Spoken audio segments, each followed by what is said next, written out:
Welcome to One Accord, a twice-weekly podcast presented by the Houston Chamber Choir. I'm arts and culture expert St. John Flynn. Each Friday on Behind the Music, I'll offer you a glimpse into the personalities and the outside musical influences of the choral musicians and the collaborators who have worked with the Houston Chamber Choir. Welcome to With One Accord, Behind the Music, our regular series of Friday podcasts. I'm St. John Flynn. This time, we'll be talking with one of the longtime Houston Chamber Choir members, tenor Wayne Ashley. Wayne, thank you very much for being here. Thank you, St. John. It's great to join you. I assume that you are safe and sound in the middle of this pandemic. Yes, sir. In Houston and doing the quarantine thing as we so many of us have been doing, and trying to stay home as much as possible and limit, travel and contact and all of those important things. Even as we all really begin to go stir crazy, it's just of utmost importance to me and to my mom who lives with me. How long have you been part of the chamber choir?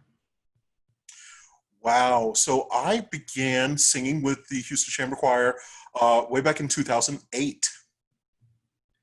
So 11 going on 12 years. Yes, I guess this is 12 years. So wow, which is kind of funny because I guess I've been in the chamber choir about half of the time that it's been around, which is really crazy to me. But yeah. So 2008 was my first season, and just really enjoyed it, and I've sang ever since. I know that you were one of the lucky few that got to go to Los Angeles for the Grammy Awards. What was that experience like for you? It was surreal, just beyond what I could have imagined, to be able to go and see so many people, meet so many incredible folks, and, be on a red carpet that you're used to watching at home, and seeing all of these things happen just right before your eyes. And it was really, the whole experience was just, I don't think I could ever forget it, for sure. What was that feeling like when they announced that the Houston Chamber Choir was the winner of the Grammy for Best Choral Performance? Honestly, it was bedlam. It was because, so we went, and it was our first time to ever be nominated, our first time, me, Bob, Mariano, what have you, our first time to have ever been to any of these things. We had only, in previous years, we had a couple of our CDs make the Grammy ballot, and that was exciting to us, which was oh wow, we're being considered for this.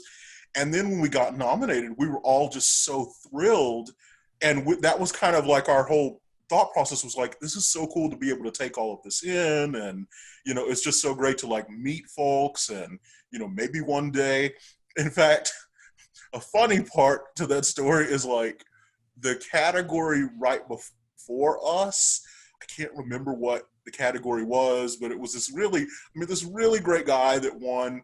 And, he got up there and he gave his speech after winning the Grammy Award. And he was he gave this speech basically saying about this is my 13th time being nominated, and finally I won, and it's just been exciting and wonderful every time.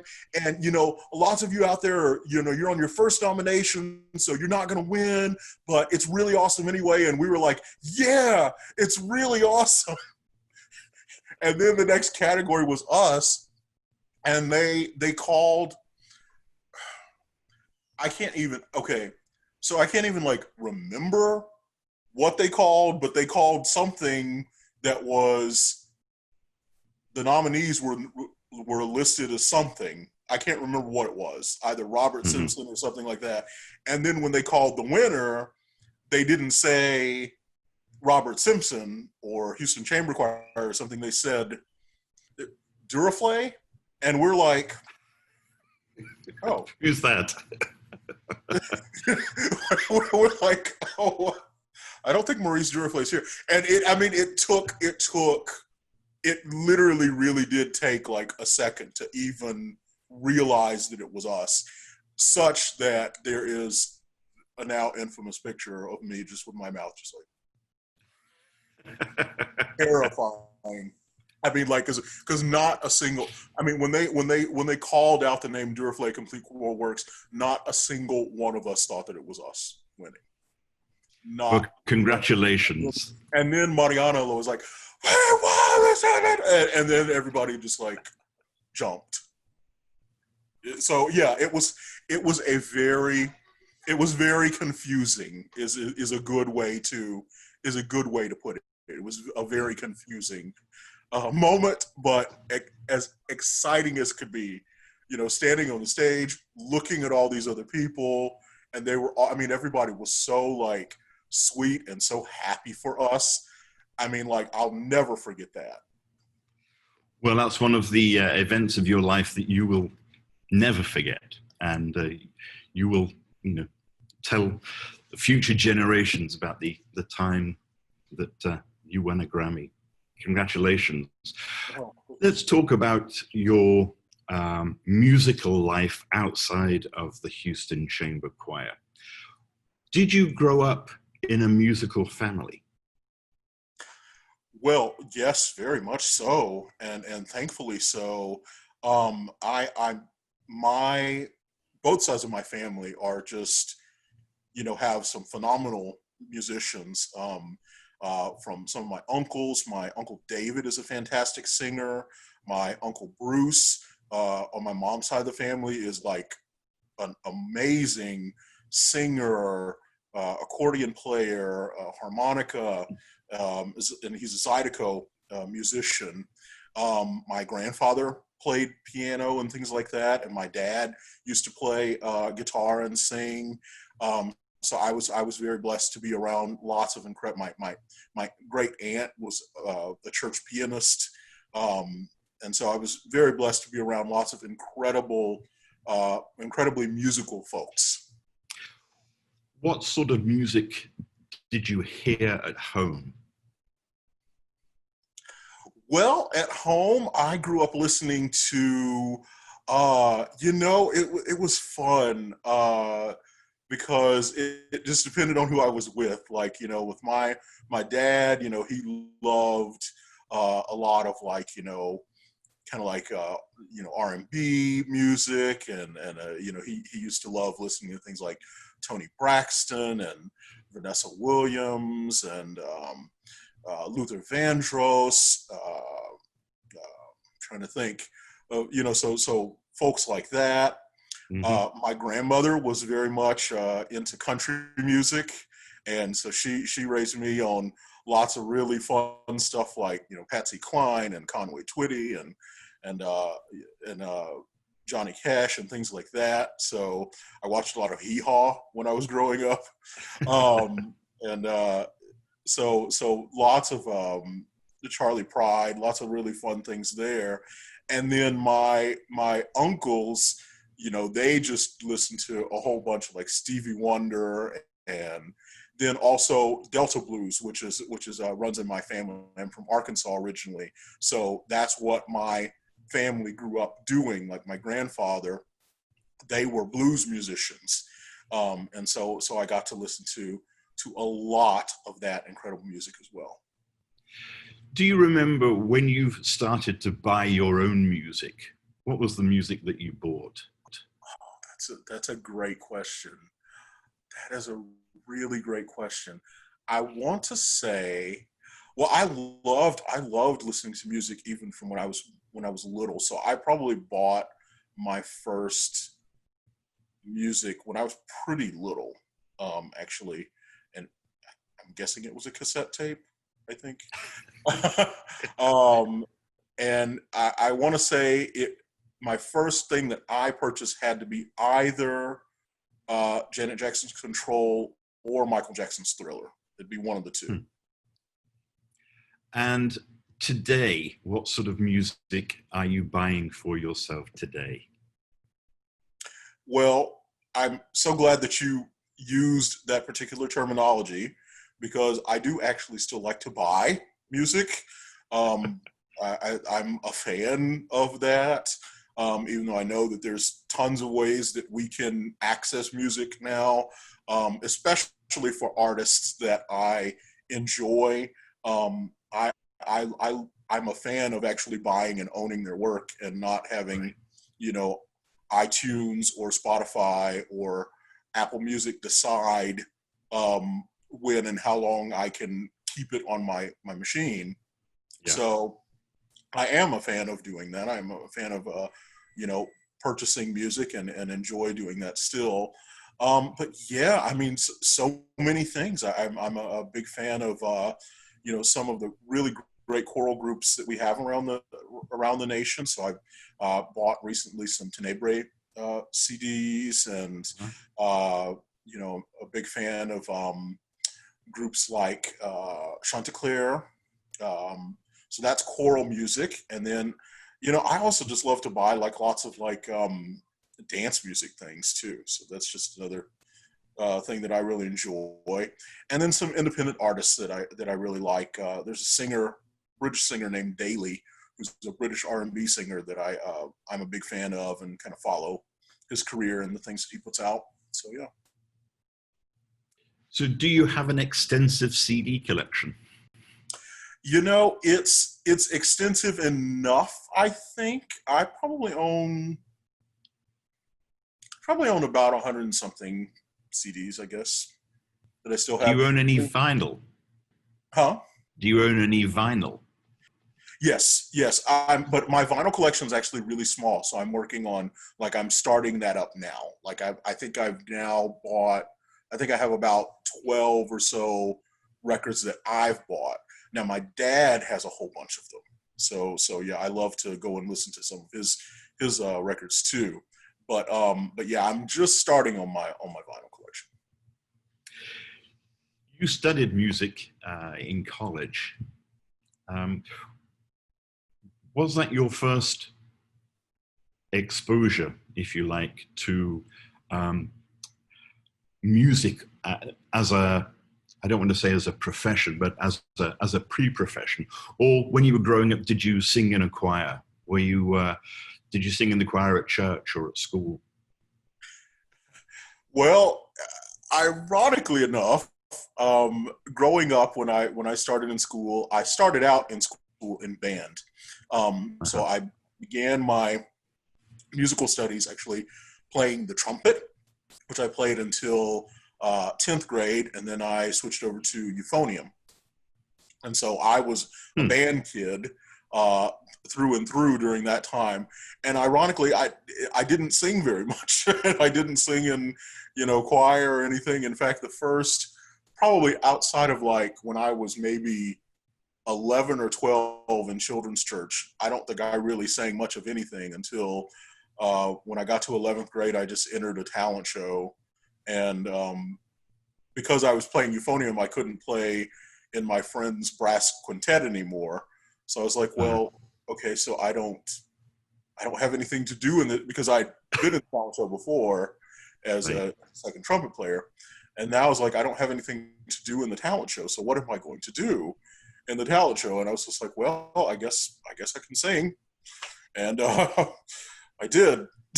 And that was my first time maybe singing in public, really. And from there on, I kind of started really, working it in, as it were. And my first time really in choir, and what I would consider like a kind of serious choir, was in college, my freshman year of college.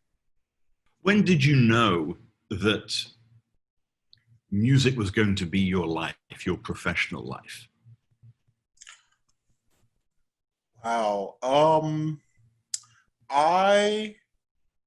I've just always loved music, and I've always been interested in music and in multiple aspects of music.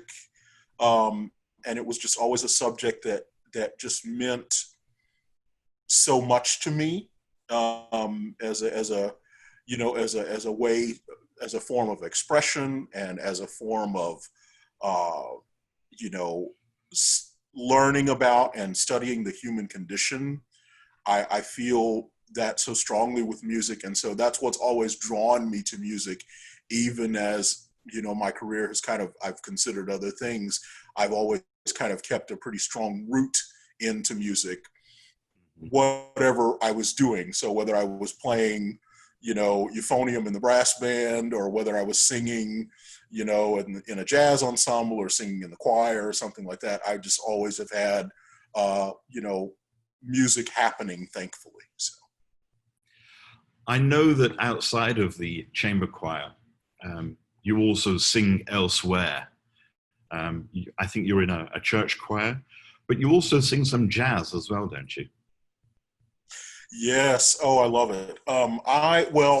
We're not currently together. Maybe sometime soon. But for the past couple of years, I have sang with a group called Cloudburst, which is a vocal jazz quartet, and just really have enjoyed doing that. And I sing, a good bit of jazz on my own, along with gospel and R&B music.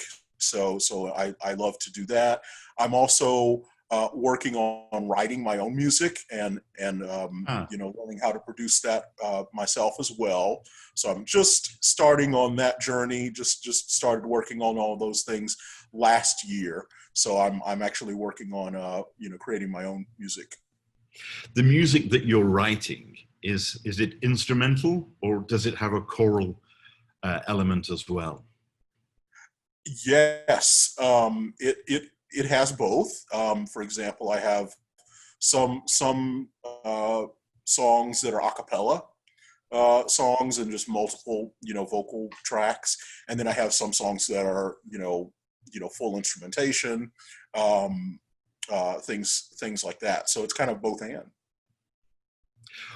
What is it that really attracts you to music that includes the human voice? Well, I think the human voice it's kind of the originator of expression. Mm-hmm. And with so much of what we do, even for those of us that play other instruments, we are carrying that voice from within, and really trying to speak your voice maybe through a different instrument. I know that's how I felt as a euphonium player, and it was interesting because having played trumpet, playing euphonium, and then coming to being able to sing, just becoming a singer. It was always kind of the voice for me that was in control, because it really is the progenitor of musical expression, of human expression, and that's such a that's such an important thing. And of course, the power of being able to combine song and melody with language is just its own reward, and its own special power, really. Are there particular singers that you really look up to, or you think, God, I wish I could sing like that?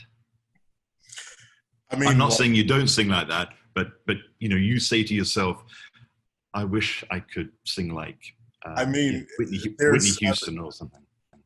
There's I mean, name them all. I love every. I mean, what I love so much about singers, and what I love so much about the voice, is that everybody's voice is so unique.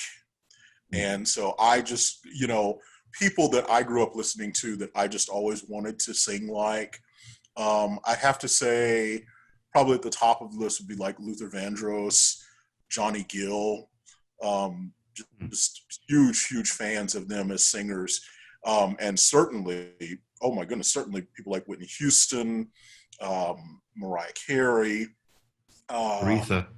Aretha Frank. Oh my goodness gracious, Aretha Franklin, and Mm. Dinah Washington, jazz singer, whom I really love. And just, but it's just really the root of expression can be so incredible, and everybody does it in a slightly different way, and it's exciting and thrilling and amazing every time you hear a singer. I mean, to me, a good singer. To me, it's something that it's just such a special power and such a special magic that they can command. Do you find it a challenge to sort of move between different types of music? When you sing with the chamber choir, for example, there is, the notes are all there on the page, and you sing with a certain discipline, and you do what the conductor tells you. But when you're singing jazz, for example, there is perhaps a greater sense of freedom.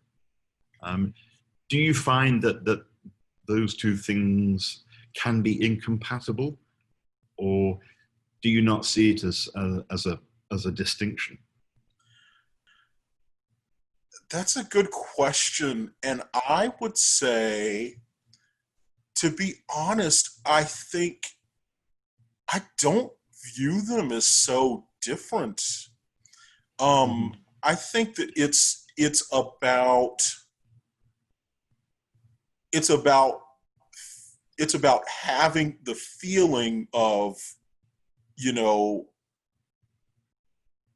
the feeling of creation or recreation or whatever you want to call it, of spontaneity, and feeling that with music to where it's at a certain level with you, that you can get so much out of a beautiful, one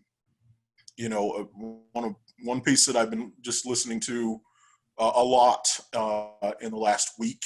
One of my favorite choral pieces is the Bach motet Komm Jesu komm, and all of the notes are there. They all exist, but you listen to a group do it, and the levels of expression that they can achieve from that, and that's work that we've had at least in the Western music lexicon for 200 plus years, but it can feel so unique and so different. And that to me is really special. And I feel the same way about all the different types of music that I love, to be honest. I love achieving that, whether it be classical music, whether it be, R&B, pop music, rock, jazz. I think it's just, you have to feel it and internalize it and own it. And then all of those boxes that we put the music in mean a lot less. How do you yourself prepare a piece for that you're going to be performing with the chamber choir, for example? Because obviously you don't just show up to rehearsal and sing and then go home and not look at the music until the next rehearsal. You're working on it yourself in your own time at home, etc. How do you do that? Taking the time to understand it as best as I can interpret it. Obviously there's the nuts and bolts things that you want to do, so like for me, if I open up a piece that I've never seen before, I'm gonna take a look through it, maybe hum through part once, and then maybe sound out certain words or something like that and kind of get, you know, a basic bare bones understanding of it. But then you have to move to some sort of level of interpretation. And what is fun/scary about the Houston Chamber Choir is that we do all of that, and we're such individually we're such just such incredible musicians, and it's so exciting to work in a group where everybody comes in and brings their best musicianship and best, you know, thoughts about something. And I feel like, I mean, maybe Bob would disagree with me, but I feel like we're able to give him a lot to work with in terms of the conductor and the decisions that he needs to make, because we're singers at such a level that we can give something that's not just, okay, note and rhythm check, you know, that we can come into something and actually feel the music and how it needs to move, and things. And he can kind of, I don't know, again, you'd have to ask him, but he can kind of sculpt and shape that because we're giving him enough interpretation. And so I feel like that's where I want to be with music. You know, say a new piece that I haven't heard before, that's where I want to be with it when we get ready for rehearsal. So that takes the time of, I need to sit down with something and interpret it. And thankfully, you know, I've sang long enough to where I'm not having to just, you know, bang out keys all the time like I used to. You know, I did. But you know, I can kind of look at something and go, okay, I kind of understand the shape of this, the feel of this, or maybe I don't understand it, and then when we get to rehearsal as a group, we can develop a better understanding too. One of the things that I don't think people perhaps know about you is that you do actually have a life outside of music. You do a podcast and you write. What sort of things do you like to write about? Where is your focus? Well, you know, I enjoy writing about issues. You know, some of them I guess you could call current events. I am somewhat involved with politics to an extent. Mm-hmm. You know, I'm so I do work on that and advocate for certain issues, and then also I'm happy to, you know, work with people maybe that don't have my same political philosophy, because I feel that is also really really important. But certainly things with which I am passionate about, and that would certainly include social justice and, you know, progress and things that we can do to improve and better our society. And so I think that's what motivates me as a you know, current events commentator and a blogger and a podcast host is taking moments to look at certain issues and help myself to better understand them and think through them. But then by way of doing that, I've found that it also can help others as well. Since we've all been sort of closed in because of the COVID-19 pandemic, have you found that you've become more creative? That's such a good question. And I would have to say creative, yes, in a different way, because you have moments to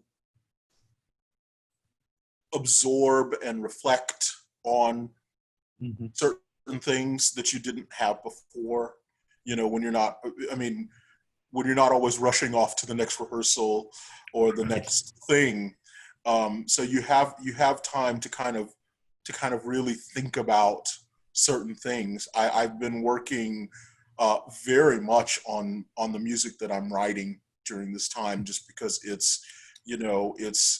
there's a lot of especially right now in the world, there's so many things to process and so many things that are going on that we are feeling, and you have to be able to express those things and form a healthy creative outlet for them. And so, yes, absolutely. I mean, it has been a challenging time, and I think that sometimes the greatest creativity comes from that challenge. You've been involved with the chamber choir now for almost 12 years. What do you see for yourself in the future? Wow. Well, I just love the chamber choir dearly, and I'm just so happy and so proud to be a part of it now. And so I want I am really, really, really praying for folks to really do an amazing job and help us, get to the other side of COVID-19, so that, choral singing can become a thing again. And I think it hurts to personally, it hurts to be labeled a super spreader, in terms of, how we specifically achieve our art.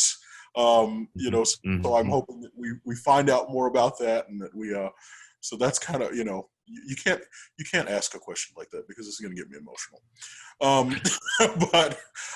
But yes, so I mean, I love to sing in the chamber choir, and if Bob is willing to put up with me longer, then I certainly intend to do that. And from here on out, really what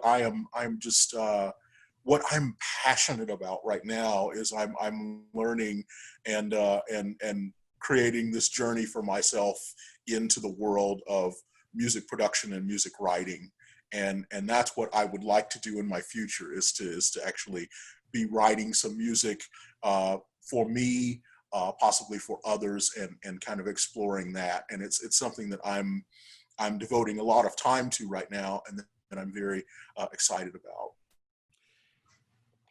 As you say, choral music it's a very communal enterprise, and that is something that is missing from your life at the moment. Have you had any experience over the last few months of singing with others via Zoom, for example? Well, yes. uh, and it's been wonderful. I'm so happy to be a member of the St. Paul's United Methodist Church Choir, and I just love them to pieces. They are my Houston family for sure. I've actually been in the St. Paul's Choir longer than I've sang in the chamber choir. Oh, really? And yeah, and so we've done some Zoom pieces with that group, and even though chamber choir hasn't done any specifically, we've had a couple of folks that are just some really fantastic Houston singers. We did a Zoom piece, and they're so wonderful. They're not, ain't nothing like the real thing, but they're really they're a wonderful thing that we at least can do now. And I don't mean to spread doom and gloom. I know that we'll be back. Choral music is just too it's just too essential. So we will figure it out and be able to share and make great music again. And I think part of what's happening now is for us singers, we just have to kind of keep each other lifted up and encouraged, because so certain people are out there with these infamous webinars that we don't want to watch. So let me ask you a difficult question, perhaps. In the the 12 years that you've been associated with the Houston Chamber Choir, have you seen it change? Have you seen it evolve? And if so, in what way? Yes.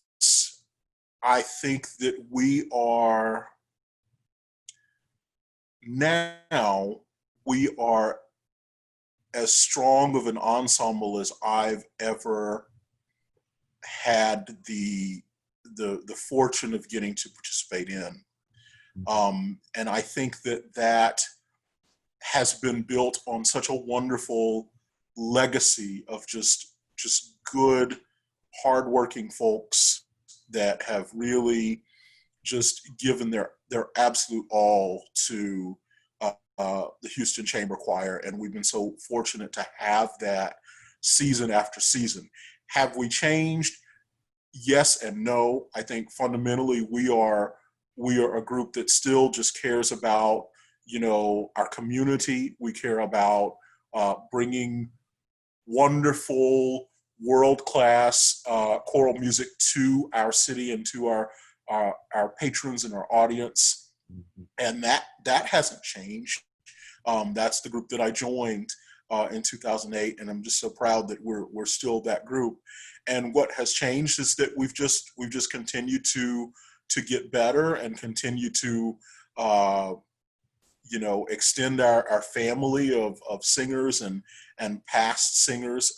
One thing that I really, I think this is Bob that's, I'm pretty sure it's Bob that said this about the whole, you know, when we won the Grammy and everything, he's always careful to say, you know, this is something that we celebrate, not just for those that were on the one project, but as a whole family of singers that have been here, because the Houston Chamber Choir wouldn't be the Houston Chamber Choir without that first group of folks that sang back in 1995, and I'm just so proud to be a part of all of the amazing stuff that they did, and at the same time I'm really happy with how much we have achieved.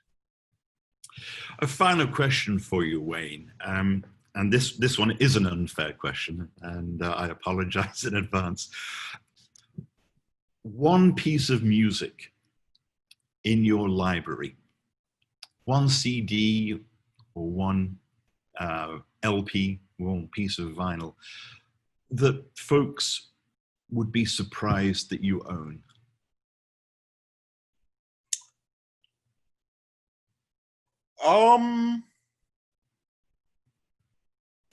One, I don't know what like assumptions like people have about me as a musician. I would say that is a tough question. I guess I have to go with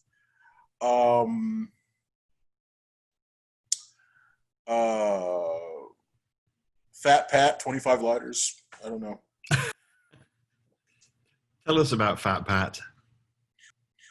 Houston hip hop. Yeah, so 25 lighters on the dresser. Yes, sir. Gots to get paid. So just a whole Houston hip hop classic. Yeah. I'm glad we got to work some of that into the interview. Oh, anytime.